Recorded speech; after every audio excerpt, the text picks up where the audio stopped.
교독하시겠습니다. 예수께서 길을 가실 때 날때부터 맹인된 사람을 보신지라.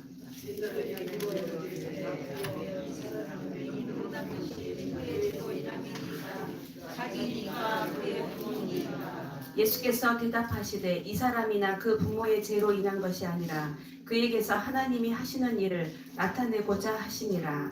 때가 이날이 나를 보내시니 밤이 오니 내가 세상에 있는 동안에는 세상의 빛이로라. 이 말씀을 쓰고 이르시되 실로암 못에 가서 씻으라 하시니 실로암은 번역하면 보냄을 받았다는 뜻이라. 이에 가서 씻고 밝은 눈으로 왔더라.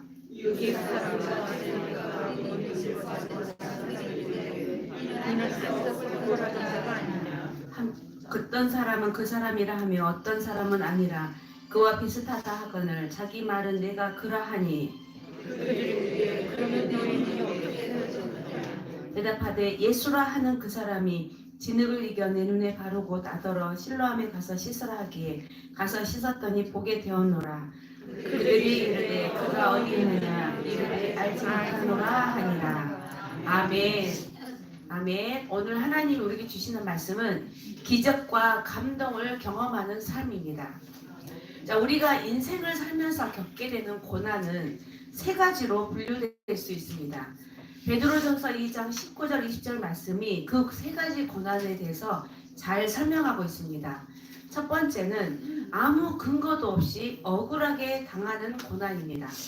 일종의 누명이라고 할 수 있고 세상에는 이런 일들이 많이 일어나고 있습니다.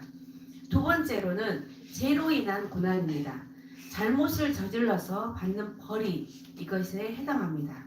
그리고 세 번째는 선행을 했음에도 불구하고 선행으로 인한 고난입니다. 남에게 착한 일, 선행을 베풀다가 결과적으로 자신이 손해를 보는 경우입니다. 예수님이 받으신 고난은 이 세 번째 경우에 해당합니다. 예수님은 선을 행하다가 고난을 받으신 것입니다. 대개는 자기 자신의 잘못으로 인해서 고난받는 경우가 대부분입니다. 그런데 본문 말씀에서 예수님은 아무 잘못도 없이 억울하게 고난받고 있는 사람을 만나주고 계십니다. 1절 말씀에서 예수께서 길을 가시다가 날 때부터 눈먼 사람을 만났다라고 말씀합니다. 그 예수님 당시에는 시각장애인들이 참 많이 있었습니다. 성경은 그래서 성전의 미문, 즉 사람이 많이 모이는 장소에서 시각장애인들이 구걸하는 모습을 기록하고 있습니다. 거기에서 예수님이 날 때부터 눈먼 사람을 만나주십니다. 그 사람은 자기 자신의 잘못으로 인해서 시각장애인이 된 것이 아니라 자기 자신의 선택에 여지없이 태어날 때부터 앞을 보지 못하게 된 것입니다. 성경에 등장하는 이 태어날 때부터 눈먼 사람은 누구를 원망해야 합니까? 요한복음 오늘 본문 2절 말씀에 보면 라삐어 이 사람이 눈먼 사람으로 태어난 것이 누구의 죄 때문입니까? 이 사람의 죄 때문입니까? 아니면 부모의 죄 때문입니까? 라고 제자들이 질문하고 있는 모습을 볼 수 있습니다. 이 제자들의 질문에는 두 가지 허점이 있습니다. 첫 번째는 눈먼 사람이 아니라 제자들이 질문하고 있다는 점입니다. 눈먼 사람이 고난을 당하고 있는 것이지 제자들이 고난을 당하고 있는 것이 아니지 않습니까? 남의 일에 지금 개입을 한 겁니다. 제자들은 다른 사람의 고난을 빌미로 해서 예수님께 질문을 한 것입니다. 눈먼 사람은 오히려 자기 자신의 처지에 대해서 침묵하고 있습니다. 어쩌면 그런 질문조차도 그 눈먼 사람에게는 하나의 사치일지도 모릅니다. 왜일까요? 오직 그 사람은 구걸하는 데만 관심이 있기 때문입니다. 눈먼 사람을 바라보는 제자들은 말이 많았습니다. 자기들 자신의 일도 아닌데 예수님께 이 사람에 대한 질문을 하고 있는 모습을 우리가 보면 남의 일에 간섭하고 있다는 것을 다 알 수 있습니다. 원래 주인공은 말이 없습니다. 구경꾼들이 말이 많은 편이죠. 고난의 현장에 있는 사람은 침묵하고 있는데 주위에서 고난당하고 있는 사람을 보면서 설왕설래하는 것을 우리는 많이 볼 수 있습니다. 두 번째는 제자들이 잘못된 정보와 관행과 사고 방식으로 지금 예수님께 질문하고 있다는 것입니다. 제자들은 그 사안에 대해서 정확하게 파악하지 못했습니다. 당시 유대 사람들에게는 잘못된 관습이 있었습니다. 그 첫 번째 잘못된 관습은 부모의 죄가 자식에게 전가된다, 전해진다라는 생각을 갖고 있었습니다. 그리고 두 번째 잘못된 생각은 모든 질병이 죄로부터 일어난 결과다라는 생각을 갖고 있었던 것입니다.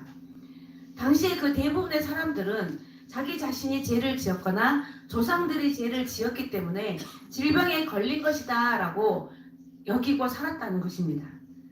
이렇게 잘못된 관습과 잘못된 지식이 어쩌면 인생을 굉장히 불행하게 만드는 것입니다. 이런 생각들은 결국 각종 질병과 죄의식에서 벗어나지 못하게 합니다. 제자들은 이렇게 그 당시에 잘못된 사고방식으로 질문했지만 예수님은 이것에 아랑곳하지 않고 9장 3절에서 이렇게 명쾌하게 말씀하십니다. 이 사람의 죄도 그 부모의 죄도 아니다. 다만 하나님께서 하시는 일들을 그에게서 드러내시려는 것이다 라고 명쾌하게 말씀합니다. 예수님은 사람이 태어날 때부터 눈먼 것은 본인이나 부모의 죄 때문이 아니라고 가르쳐 주신 것입니다. 그러니까 병자에 대한 그 잘못된 선입관을 갖고 있는 제자들에게 올바른 가르침을 주고 계신 것입니다. 사람의 불행은 잘못된 사고, 잘못된 판단에서 비롯됩니다. 사람들은 행복과 불행의 기준을 않고 세상에서 거의 찾으려고 합니다. 세상 사람들은 대체적으로 병들고 가난하면 어떻게 생각하죠? 모두가 불행하다고 생각합니다. 그러나 성경에서는 마음이 가난하다고 말씀합니다. 죄와 허물에 대해서 사함을 받는 사람이 행복한 사람이다 라고 합니다. 하나님 말씀을 날마다 읽고 주야로 묵상하고 그런 사람이 행복한 사람이라는 것입니다. 악인의 꾀를 쫓지 않고 죄인의 길에 서지 않으며 오만한 자의 자리에 앉지 않는 사람이 행복한 사람이라고 성경은 우리에게 반드시 분명하게 말씀합니다. 하지만 세상은 그런 관점으로 행복에 대해서 논하지 않습니다. 평가하지 않습니다. 우리는 예수님을 믿는 사람입니다. 우리는 예수님을 믿는 사람이기 때문에 행복한 사람입니다. 우리 안에 행복할 수 있습니다. 좋다거나 행복하다, 이것에서 가장 중요한 것은 그것을 바라보는 가치관입니다. 우리는 성경에서 제시하는 예수님의 가치 기준을 찾아야 합니다. 그렇지 않으면 수많은 시행착오와 불행 속에서 시간만 낭비할 수 있기 때문입니다. 예수님은 태어날 때부터 시각장애인이 된 사람에 대해서 본인이나 부모의 죄 때문이 아니라 그 사람이 눈이 먼 것은 하나님께서 하시는 일들은 그에게서 드러내 보이고자 그렇게 되었다라고 말씀합니다. 이 말씀을 좀 더 쉽게 정확하게 표현하면 하나님께 영광을 돌리기 위함이라는 것입니다. 우리가 당하는 모든 고난은 그러니까 하나님께 영광을 돌리기 위함이라는 것입니다. 하나님의 일을 나타내기 위함이라는 사실을 우리는 많은 고난을 당하는 사람들에게 확실하게 전해줘야 합니다. 예수님은 말씀으로만 끝내지 않고 말씀대로 행동하시는 분이십니다. 예수님은 행동으로 우리에게 예수님의 사랑을 말씀해 주십니다. 예수님의 말씀과 행동은 그래서 세상의 빛입니다. 예수님은 태어날 때부터 눈먼 사람에게 다가가서 말씀하시고 눈을 뜨게 해주십니다. 그에게 빛을 주십니다. 요한복음 9장 오늘 본문 6, 7절 말씀에서 보면 예수님은 실제적으로 행동하시는 분이심을 알 수 있습니다. 직접 땅에다가 침을 뱉고 진흙을 이겨서 눈먼 사람의 눈에 발라주십니다. 이것은 당시의 그 문화적 상황에 아주 잘 맞는 행동입니다. 우리가 생각할 때는 꼭 그렇게까지 해서 눈을 고쳐주셔야 했나라고 생각할 수 있겠지만 그때 당시에는 그렇게 치유할 수 있는 그런 상황이었습니다. 문화적인 그런 상황이 아주 잘 맞는 행동을 예수님께서 하고 계신 것입니다. 예수님은 말씀이나 안수 등으로 인간의 질병을 고쳐주시는 분이시기 때문입니다. 성경에 보면 듣지도 못하고 말도 못하는 사람을 따로 데리고 가신 것을 우리 놓고 손에다 침을 뱉어서 그의 혀에다가 손을 대시고 하늘을 쳐다보며 깊은 숨을 크게 한번 쉬고 에바다 라고 하시자 귀가 뚫리고 혀가 풀려서 제대로 말하게 된 것을 우리는 압니다. 그죠? 이것이 예수님의 치유 방법이십니다. 이와 마찬가지 방법으로 예수님께서는 지금 본문에 나와 있는 태어날 때부터 눈먼 사람을 치유하고 계십니다. 예수님이 그 사람에게 실로암 연못에 가서 씻으라 그렇게 말씀하시자 그 말씀하신 대로 그가 행하자 그는 어떻게 됐어요? 즉시 눈을 뜨고 보게 되었습니다. 아멘. 눈먼 사람은 눈을 뜨고 사물을 보게 되었지만 결국 영원히 살지 못하고 결국은 죽습니다. 나사로도 여러분 죽은 나사로가 살아난 사건 아시죠? 죽은 나사로도 죽음에서 살아났지만 영원히 살 수 있나요? 결국 그도 다시 죽고 말았습니다. 눈이 떠졌다거나 죽음에서 살아난 것은 그리 중요한 것이 아니라는 사실입니다. 눈을 떠도 다시 감게 될 수 있고 죽음에서 다시 살아난다고 할지라도 다시 죽게 되는 것이 인생이라는 것입니다. 눈을 뜨고 죽음에서 살아난 것이 기적이 아니라 우리가 예수님을 믿게 된 것이 가장 큰 기적입니다. 인생의 가장 큰 축복은 영적인 눈을 뜨는 것뿐만 아니라 새 삶을 살게 되는 것입니다.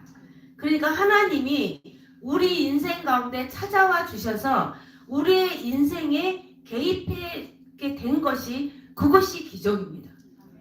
우리는 지금 하나님을 만나서 하나님의 자녀가 되었지만 아직도 하나님을 만나지 못한 수많은 사람들이 세계에 그리고 우리나라에 영등포구에 그리고 노림동에 얼마나 수많은 사람들이 있습니까? 예수님은 태어날 때부터 눈먼 사람에게 인생의 의미를 해석해 주셨을 뿐만 아니라 눈을 뜨고 앞을 보게 되는 복도 함께 주셨습니다. 아멘. 진정한 믿음은 사람들에게 많은 변화를 그래서 가져오게 합니다. 눈먼 사람이 눈을 뜨게 되는 그런 일이 아니더라도 예수님을 만나고 변화된 사람은 미워하던 사람을 용서할 수 있죠. 그리고 내가 포기할 수 없는 것도 있죠. 여러분 다 포기했나요? 아직도 포기하지 못하고 우리가 살아가는 것들을 그것을 버리게 하는 것이 바로 기적입니다. 인생을 바꾸는 영적인 변화입니다. 그것이. 눈을 뜨게 된 사람은 눈을 뜨고 나서 그래서 세 가지로 반응을 하게 됩니다. 그가 일관적인 대답을 하게 되는데 나는 눈먼 사람이었는데 그분이 내 눈에 진흙을 바르고 실로암 목가에 가서 눈을 씻으라고 해서 그대로 했더니 눈이 떠졌다라고 그대로 일관적인 대답을 하고 있는 것을 우리는 알 수 있습니다. 9절 말씀에서 그런데 많은 사람들이 예전부터 눈이 멀었던 사람을 보고 확신하지 못하고 우왕좌왕하고 있습니다. 그러니까 그가 또 내가 바로 그 사람이다 라고 분명하게 말해줍니다. 이것이 바로 복음입니다. 이것이 바로 전도입니다. 눈먼 사람이 사실 예수님에 대해서 알고 있는 것이라고는 예수님이 예언자 정도로 하는 것만 알 수 있었습니다. 다만 분명히 알고 있는 사실은 예전에 자기가 눈먼 사람이었다가 눈을 뜨고 그렇게 살게 해주신 분이 그분 바로 예수님이라는 것입니다. 우리도 예수님의 은혜로 구원받은 사실에 대해서 간단하지만 진실하고 분명하게 고백할 수 있어야 합니다. 세상에 믿지 않는 사람들을 향해서 이 예수님의 은혜로 구원받은 사실을 여러분들이 전하고 소문을 내야 된다는 사실입니다. 로마서 8장 1, 2절 말씀에서 보면 그러나 이제 그리스도 예수 안에 있는 사람들은 정죄를 받지 않습니다. 이는 그리스도 예수 안에 있는 생명의 성령의 법이 죄와 죽음의 법에서 여러분을 해방했기 때문입니다. 라고 말씀합니다. 이 말씀에 믿음을 갖고 나는 구원을 받았다 라고 확실하게 고백할 수 있어야 된다라는 사실입니다. 지식은 확신을 가져야 하고 이성은 믿음을 필요로 합니다. 확신이 없는 지식이나 믿음이 없는 이성은 사람을 헷갈리게 하고 방황하게 합니다. 여러분들의 전도 현장에 나가서 여러분이 만난 하나님을 확실하게 분명하게 예수님을 믿으세요. 그리고 예수님을 믿으면 천국에 갈 수 있습니다. 라고 확실하고 분명하게 말씀할 수 있어야 돼요. 당당하게 그 사람 눈을 바라보고 말할 수 있어야 합니다. 그럴 때 그 사람의 심령 가운데 주님이 찾아가셔서 그 영혼을 구원해 주실 것입니다. 그런데 여러분이 확신을 갖지 못하고 나는 어떻게 말을 떼어야 하나, 저 사람에게 전도지를 줘야 되나 말아야 되나, 나는 너무 힘들다, 이렇게 하면 구원의 복음이 전달이 되지 않는다는 것입니다.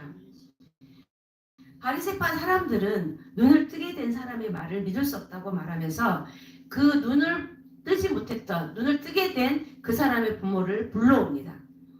바리새파 사람들의 태도는 진리를 찾으려고 하는 것인가요? 아니죠. 자신들의 생각을 다른 사람들에게 강요하라는 것입니다. 그들은 그 사건의 진실 여부에는 관심이 없습니다. 전혀 관심이 없습니다. 오히려 확실한 증거가 있더라도 그들의 마음 가운데는 예수님을 절대로 믿을 수 없다라고 하는 오만과 독선과 편견이 가득합니다. 그런 마음을 소유한 사람들은 옳은 얘기를 전해줘도 어때요? 아무리 얘기를 많이 해줘도 알아듣나요? 못 알아듣나요? 알아듣지 못하고 들으려고 하지도 않지요. 너나 잘 믿어라 하죠. 바리새파 사람들은 눈을 크게 뜨게 된 사람을 미숙하고 비이성적인 사람으로 취급합니다. 그래서 그 눈을 뜨게 된 사람의 말을 믿지 않고 그 증거에 대해서 가치가 없다고 생각하고 부모를 불러오게 한 것입니다. 그런데 그 부모가 또 와서 예수님에 대해서 자세하게 말하는 것이 겁이 나서 돌려 말하고 있습니다. 하지만 이 부모의 마음에 두 가지 사실이 깔려 있다는 것을 우리는 알 수 있습니다. 하나는 아들이 눈을 뜨게 되어서 매우 기쁘다는 사실입니다. 그러나 또 하나는 바리새파 사람들과 종교 지도자들이 그들이 너무 무서워서 진실을 입 밖으로 내지 못한다는 것입니다. 이런 모습이 어쩌면 우리의 모습일 수도 있다는 사실입니다. 우리는 사람을 두려워하지 말아야 합니다. 우리는 누구를 두려워해야 합니까? 오직 하나님만을 두려워하셔야 합니다. 우리가 사람의 눈은 속일 수 있지만 하나님의 눈은 우리는 속일 수 없습니다. 왜냐하면 하나님은 언제나 나와 함께 하고 계시는 분이시기 때문입니다. 만약에 사람을 두려워하게 되면 우리는 곧바로 올무에 빠지게 될 것입니다. 여러분들은 태어날 때부터 눈먼 사람이 눈을 뜬 것과 같은 그런 기적과 그 감동을 경험하면서 살아가시기를 바랍니다. 또 그 기쁨을 혼자만 소유하는 것이 아니라 온 세상 가운데 사실 그대로를 전하는 그런 전도학교의 모든 성도님들이 되시기를 간절히 소망합니다. 자, 기도 제목 3가지를 드리겠습니다. 우리 통성으로 이 기도 제목 3가지를 놓고 기도하고 마무리하고 마치도록 하겠습니다. 첫 번째, 우리 인생의 가장 큰 축복은 영적 눈을 뜨는 것뿐만 아니라 새 삶을 살게 된 것입니다. 즉 하나님께서 우리 인생 가운데 찾아와 개입해 주신 것입니다. 그러므로 우리가 당하는 모든 고난은 하나님의 일을 나타내기 위함이라는 사실을 믿고 감사함으로 모든 사람들에게 확실하고 분명하게 전해줄 수 있도록 기도하시기 바랍니다. 두 번째는 눈먼 사람이 눈을 뜨는 것과 같은 일이 아니더라도 미워하던 사람을 용서하고 포기할 수 없는 것을 버리고 인생을 바꾸는 그런 영적인 변화를 일으킬 수 있는 진정한 믿음을 달라고 기도하겠습니다. 마지막 3번째는 사람을 두려워하지 않고 하나님을 두려워하며 살고 태어날 때부터 눈먼 사람이 눈 뜬 것 같은 기적과 그런 감동을 날마다 경험하면서 그 기쁨과 그 감동을 온 세상에 나눠줄 수 있는 그런 전도자가 되게 해달라고 주여 3번 부르고 통성으로 기도하겠습니다. 주여 주여 주여. 아버지 하나님, 우리 인생 가운데 가장 큰 축복은 예수님 우리를 찾아와 우리를 하나님의 자녀 삼아줄 뿐만 아니라 영적인 눈을 뜨게 하신 것임을, 그리고 우리가 새 사람을 살게 되고 새 사람으로 인생 가운데 살게 하셨음을 우리도 오늘 한번 다시 한번 감사함으로 주님께 고백하게 하셨으니 감사를 드립니다. 하나님은 우리를 찾아와 만나주셨고 하나님 우리 인생 가운데 개입해 주신 그 축복을 이제 우리만 아버지 하나님 겪고 우리만 기쁨으로 살아갈 것이 아니라 많은 사람들에게 아버지 하나님의 그 사랑을 증거할 수 있는 자로 살아갈 수 있기를 간절히 원합니다. 우리가 세상 가운데 살아갈 때 아버지 하나님 우리는 많은 고난을 당하며 살아갑니다. 아버지, 그러나 그 고난 하나님의 일을 나타내기 위함이라고 오늘도 말씀하셨사오니 아버지, 날마다 어떤 상황 가운데서도 그 고난을 바라보지 아니하고 문제에 묻히지 아니하고 모든 사람들에게 아버지의 감사함으로 예수님을 증거할 수 있는, 확실하게 분명하게 전할 수 있는 아버지 우리 모든 전도학교의 성도님 될 수 있도록 하나님 인도하여 주시옵소서. 미워하는 사람이 눈을 뜨는 것 같은 일이 아닐지라도 하나님 우리 안에 미워하는 사람을 용서할 수 있는 마음 허락하여 주시옵시고 포기할 수 없는 것들을 버리게 하여 주시옵시고 인생을 바꾸는 그런 영적인 변화가 일어날 수 있는 진짜만 금보다도 귀한 믿음을 우리에게 허락하여 주시길 간절히 원합니다. 하나님은 사람을 두려워하지 않도록 도와주시고 오직 살아계신 하나님의 그 살아계심을 아버지 두려워하며 태어날 때부터 눈먼 사람이 눈을 뜬 것 같은 기적과 감동을 날마다 경험하면서 그 기쁨을 온 세상 가운데 증거하며 살아갈 수 있는 모든 아버지의 복음 전달자의 삶을 살아가는 성도님 될 수 있도록 하나님 인도하여 주시옵소서. 세상의 빛으로 찾아와 주신 아버지 하나님, 우리 인생 가운데 가장 큰 축복은 우리의 영적인 눈을 뜨게 한 것이었다고 말씀하시니 감사를 드립니다.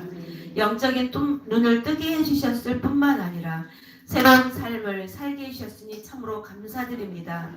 하나님께서 우리를 찾아와 주셨고 우리의 삶과 우리 인생 가운데 개입하여 주신 것을, 그리고 우리가 당하는 모든 고난이 하나님의 일을 나타내기 위함이라고 오늘도 말씀하셨사오니 그 사실을 믿고 감사함으로 모든 사람들에게 확실하고 분명하게 전해줄 수 있도록 하나님 우리를 인도하여 주시옵소서. 눈먼 사람이 눈을 뜨는 것과 같은 기적뿐만이 아니라 우리 안에 미워하는 사람들을 용서할 수 있는 사랑의 마음과 우리가 포기할 수 없었던 그런 모든 것들을 다 버리게 하시고 인생을 바꾸는 영적인 변화가 일어날 수 있는 우리 안에 진정한 믿음을 하나님 허락하여 주시길 간절히 원합니다. 사람을 두려워하지 않도록 도와주시고 오직 살아계신 하나님을 두려워하며 살아갈 수 있도록 아버지는 강하고 담대한 믿음을 허락하여 주시옵소서. 아버지, 그래서 태어날 때부터 눈먼 사람이 이제 눈을 뜨게 된 것과 같은 기적과 감동이 날마다 우리의 삶 가운데 일어나게 하여 주시옵시고 그 사랑과 그 감동과 그 기쁨을 온 세상 가운데 날마다 증거하며 살아갈 수 있도록 하나님 우리에게 늘 성령으로 충만하게 기름 부으시기를 간절히 원하오며 예수 그리스도의 이름으로 기도합니다. 아멘.